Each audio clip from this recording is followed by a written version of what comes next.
Hi, I'm Christian Brindle, and welcome to the Everything Medicare Podcast.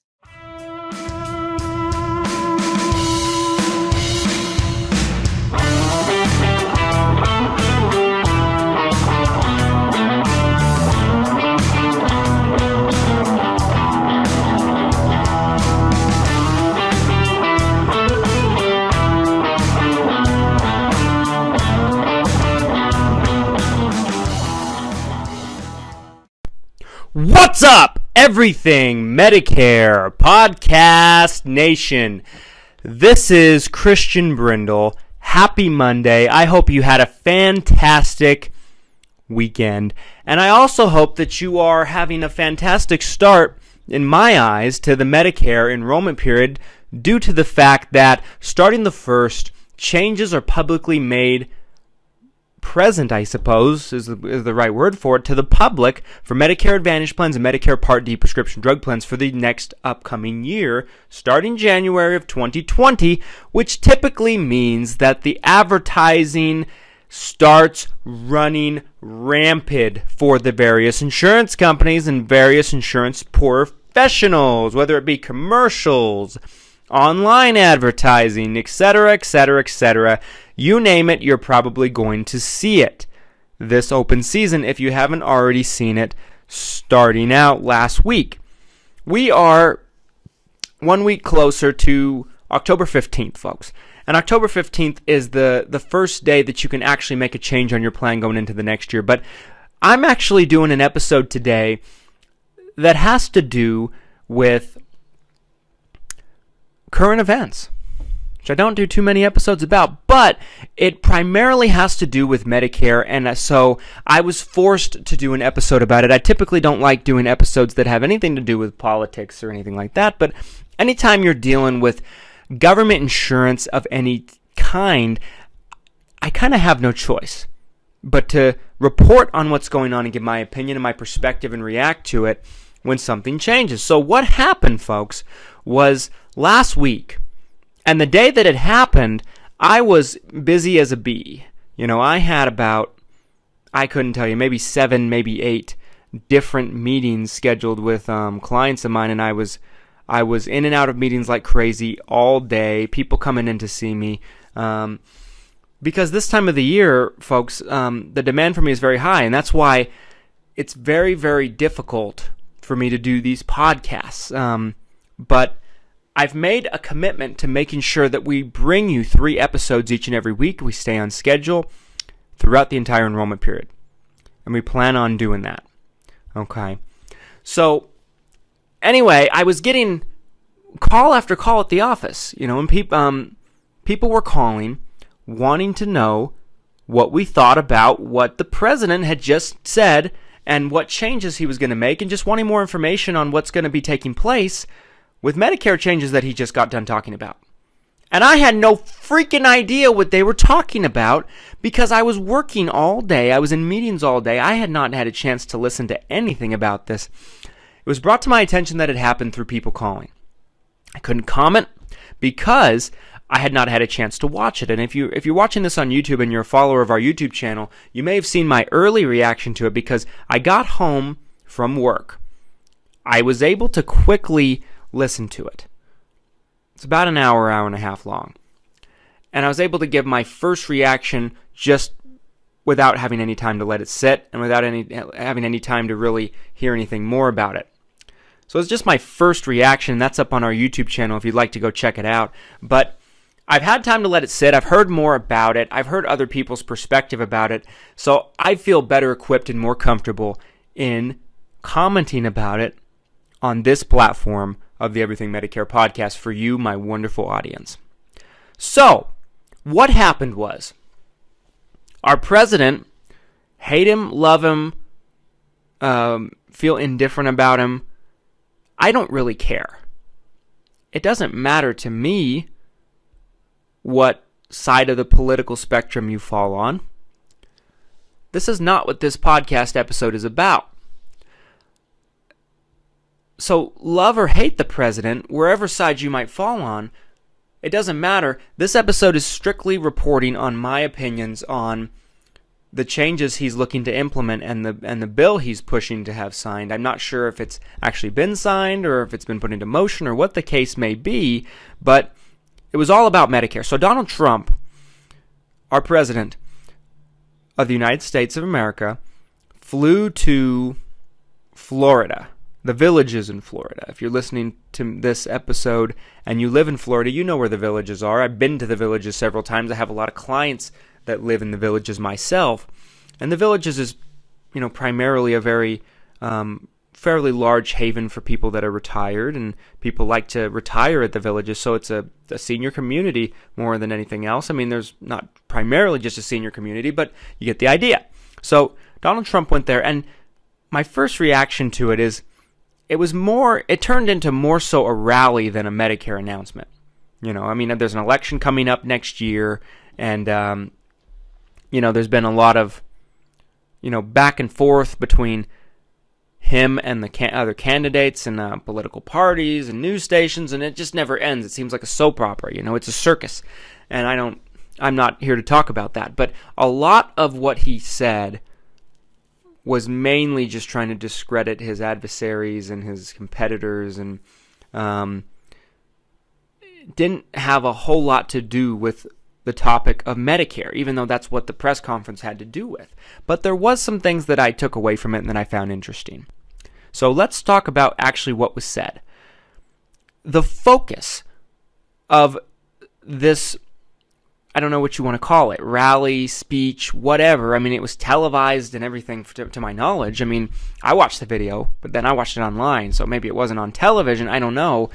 All right, I'm not a news person or a politician or anything like that, so just bear with me on this. But what the general gist of it was basically an anti-socialized medicine, Medicare for all thing. And if you don't know my stance on that, I did a podcast about Medicare for all earlier on in the year. Go back and listen to that. I'm not going to comment on how I feel about it one way or another on this episode. But a lot of comments about Medicare for all, why it's not a good idea and so on and so forth. Why we need to just stick with our Medicare program, and how his adversaries are, in the business of taking away people's Medicare, and whether you believe that or whether you don't believe that is not the point of this episode. There was a lot of discussion on Medicare Advantage. And Medicare Advantage is something that I've talked about in nauseating detail on this podcast. And I watched other insurance professionals react to that, just kind of interested on their take on this, and there's a lot of people that comment on it, that have commented on it, people in the industry. And one thing I heard time after time after time that was so interesting to me, and I didn't catch it the first time I watched it. I had to go back actually around and listen to it to actually verify this. But during the president's rally speech, whatever, when he's making his points about Medicare Advantage, he would bring people up. And like I said, this is not pro the president or anti the president, but he would bring people up to talk about their Medicare plans and how they don't want to lose their Medicare plans and how it's been so great. And like I said, the primary focus of everything that was being discussed and everything that was being proposed really centered around Medicare Advantage. And one thing that I found so interesting is some of the people that he brought up to talk clearly did not have Medicare Advantage plans. And they had Medicare supplement plans. If you're someone in my audience and you've listened to me for some time, you know the difference between Medicare Advantage and Medicare supplements. However, 9 out of 10 people on Medicare, in my estimation, probably don't know that difference. And so I found it so interesting that because they're two completely different sides of the coin, Medicare Advantage and Medicare supplements, but some of the people that came up to talk to kind of, help people, I suppose, stand behind what he's proposing, did not even have the type of plan that he's proposing. So I found that very interesting. A lot of the people that got up to talk clearly did not even have Medicare Advantage plans. I don't think they knew half of what they had. One person in particular gets up, and he talks about how, he's had all these health problems. He's 71 years old, seemed like a fairly nice guy. And he was so relieved that he had Medicare, and Medicare came through and paid everything. And what Donald Trump is proposing is going to protect people's Medicare, which I'm all for that, actually. Okay, I believe we have a very good Medicare system. Is it perfect? No. Does it need some tweaks here and there? Absolutely. But I don't believe that socialized medicine is the answer, and primarily the reason is because people don't realize every place in the world that it's done, the taxes are through the roof. People say, what about Sweden? Sweden! Before I did this episode, I looked it up just to reference. The average taxes in Sweden is about 44%. It can get as high as 60% to fund this socialized medicine. I talked to a client of mine the other day that just got back from a trip in England. And every person that he knows over there, and he has a lot of friends over there, that's why he goes over there, fairly successful guy, he's retired now. And all of the people over there complain because of the taxes they pay. And I've turned to find out it's 40+% tax rate alone for their healthcare system. Canada's no different. Every place that it's done, as far as I've ever researched, the taxes are through the roof. And if you think about it, if you make, let's say you make $50,000 a year, and you have to pay 40% tax rate. Granted, I believe it would cost a lot more because America doesn't typically, we're not known for taking care of our health. We're one of the world's leaders in obesity and all kinds of other things. And this, like I said, I didn't want to really talk about this too much, but I'm just giving my brief opinion on this. If you make $50,000 a year, and let's say it's the same as some of these other places, 40% tax rate, and in a lot of places it's more, 40% tax rate. What do you think that would be? That would be $20,000 a year in taxes. I guarantee you your premiums probably aren't that much. I guarantee it. Free does not always mean free. But this is not intended to turn into a Medicare for All conversation. Just briefly, just wanted to touch on that. So I'm in favor of protecting Medicare and beefing up Medicare, selfishly, I might add, because I would like Medicare to be as good as possible and the Medicare programs to be as good as possible for my clients, because I'm in the business of taking care of my clients. That's my agenda, and that's it. I want what's best for my clients. And I think the more funding that goes into Medicare, the better for that regard, as long as it's being put towards good uses that solves problems. Stay with me into segment 2. I'll have a lot more to say about this, but I have to take a break after a quick word from this week's sponsor. Don't go anywhere. What's up, everybody? This is actually Randy W. Hall, Mr. Nice Guy Medicare Advisor, not Christian Brindle, your esteemed host. I'm here to tell you about my Medicare agency, Mr. Nice Guy Medicare Advisor, based here in Tennessee. For the past 10 years, I've been helping Medicare beneficiaries just like you in Tennessee and Kentucky maximize their Medicare. If you're a regular listener of this podcast, you know Christian always encourages you to deal with a broker in your state who sells all the different plans and will give you not just a quote, but also advise you and educate you in a way that is simple to understand. We know how confusing and overwhelming the whole process can be. We do it all for folks on Medicare, from supplements to Advantage plans, Part D, cancer products, hospital indemnities, and more. So if you want to get a free quote or a consultation, I urge you to call 615-578-5174. Again, that's area code 615-578-5174. Or for more information, you can visit my website and read all about me at MrNiceGuyMedicareAdvisor.com. That's all one word, MrNiceGuyMedicareAdvisor.com.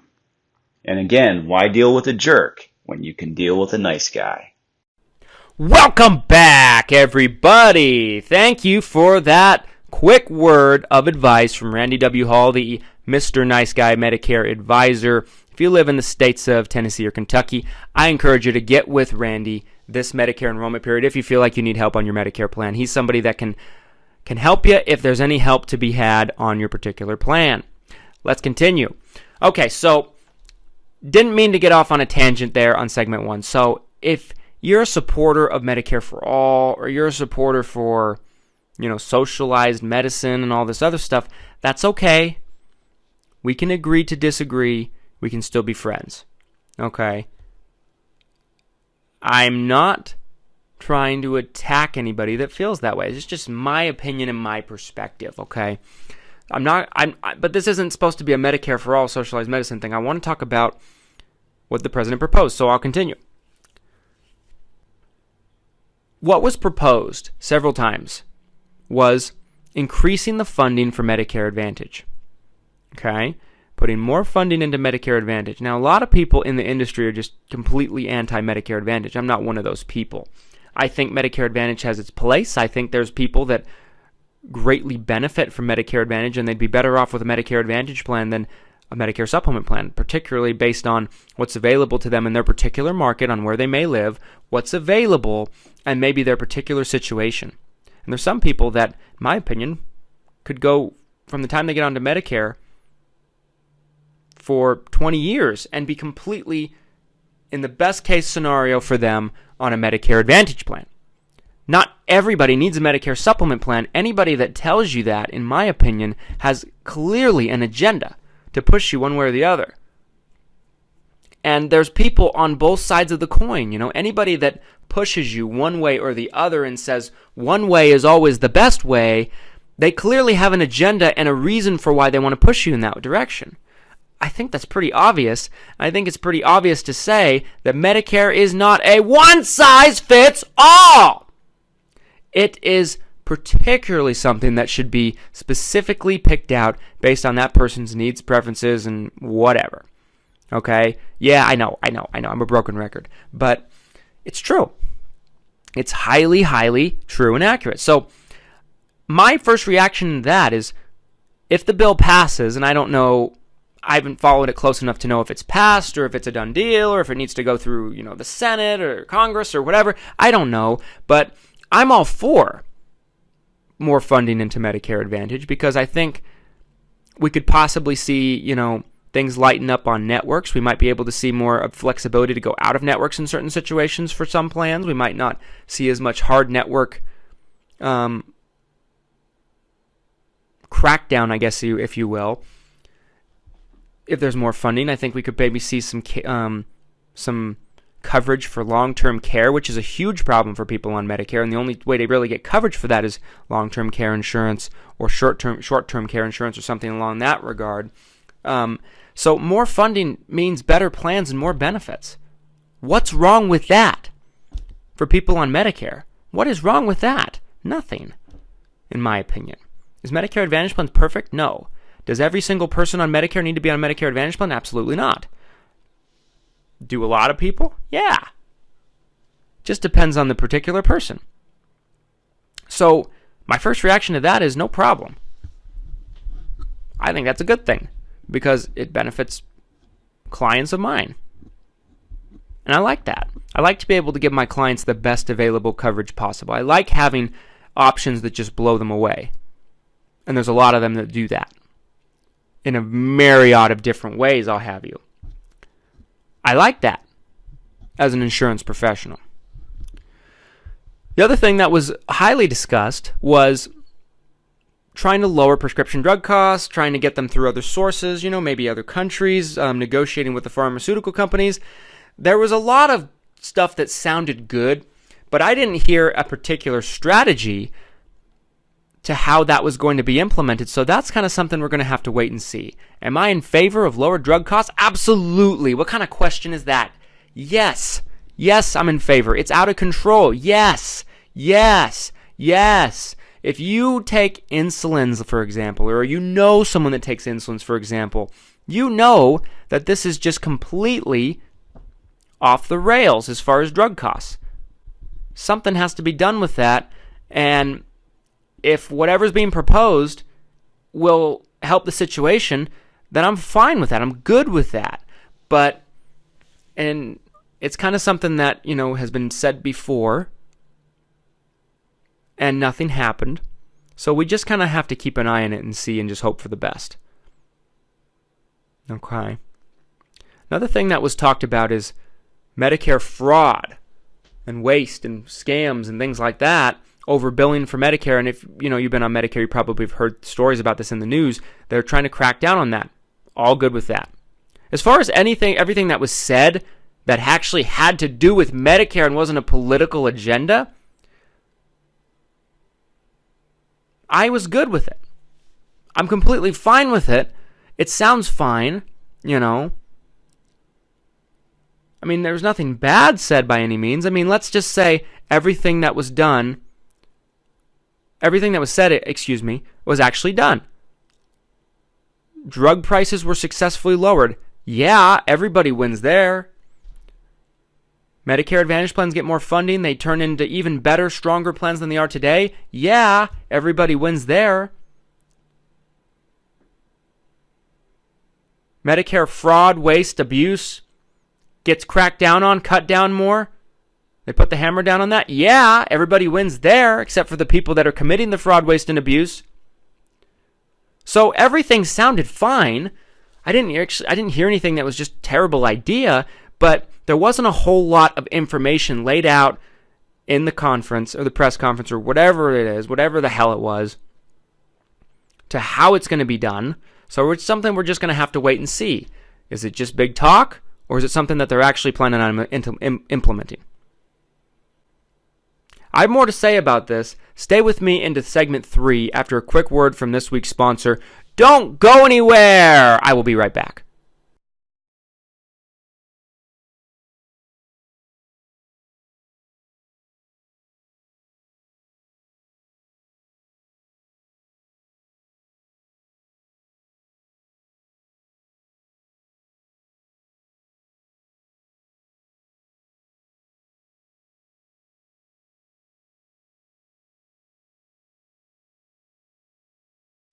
Welcome back, everybody.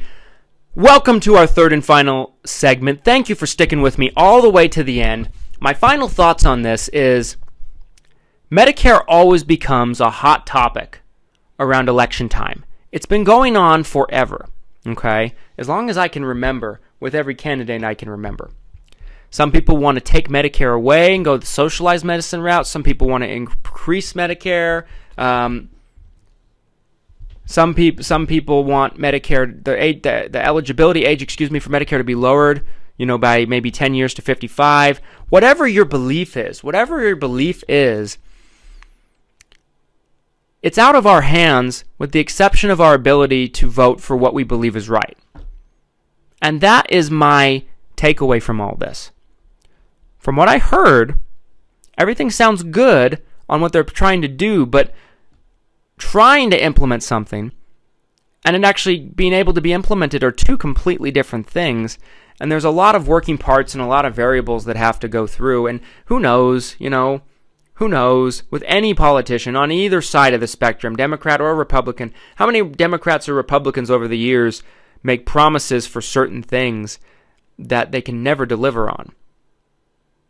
Quite a few.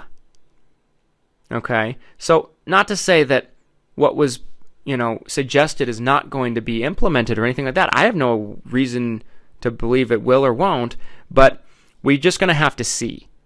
And with the election going into next year, I mean, if we have a new president the year after next, it won't really matter what was being implemented because depending on the way the pendulum swings, it could just go the other way. So it's kind of something we just have to keep an eye on. I'm not someone that likes to get glued to my TV watching the news and freaking myself out about how terrible the world is and how much danger I'm in all the time.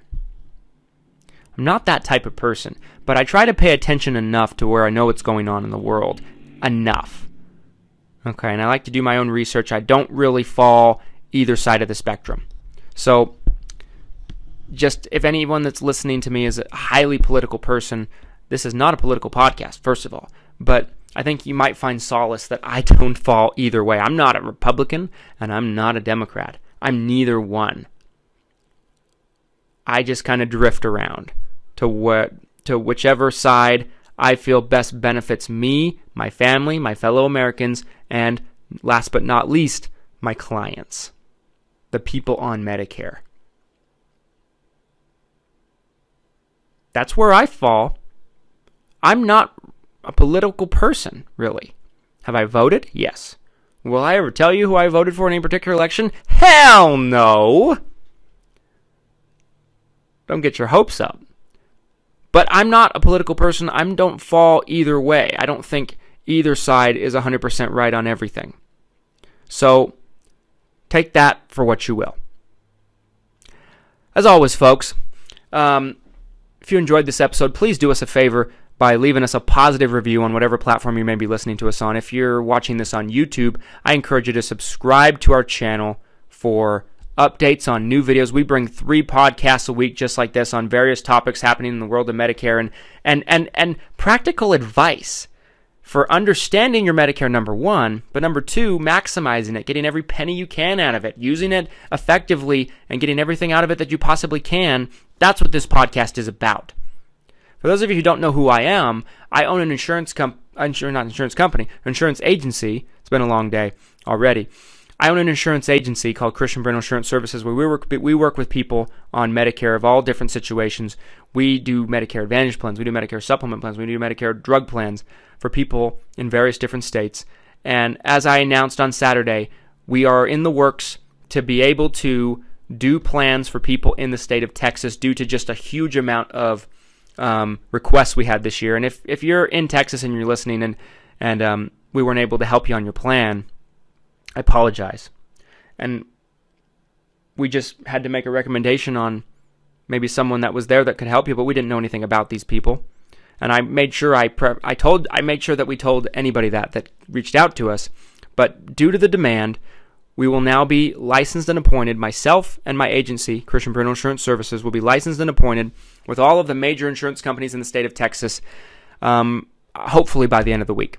So if you live in Utah, of course, because that's where our office is, Florida, Idaho, Oregon, and now, very, very soon, the state of Texas, those 5 states, so Utah, Oregon, Idaho, Florida, and Texas, and you feel like you need help with your Medicare plan, I would love to be able to jump in and see what I could do to possibly help you and to see if there's any better options for you particularly.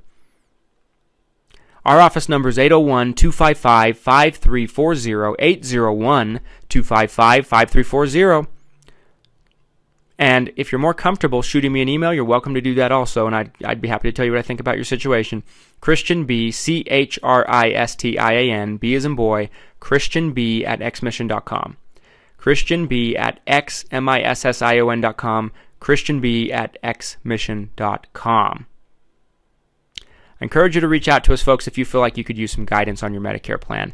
If you're just not sure if what you've picked out is the best thing for you, or maybe you're just getting onto Medicare for the first time and you just feel lost and confused on your options, I'd love the opportunity to be able to help you if you're in one of the states that we are licensed and appointed in.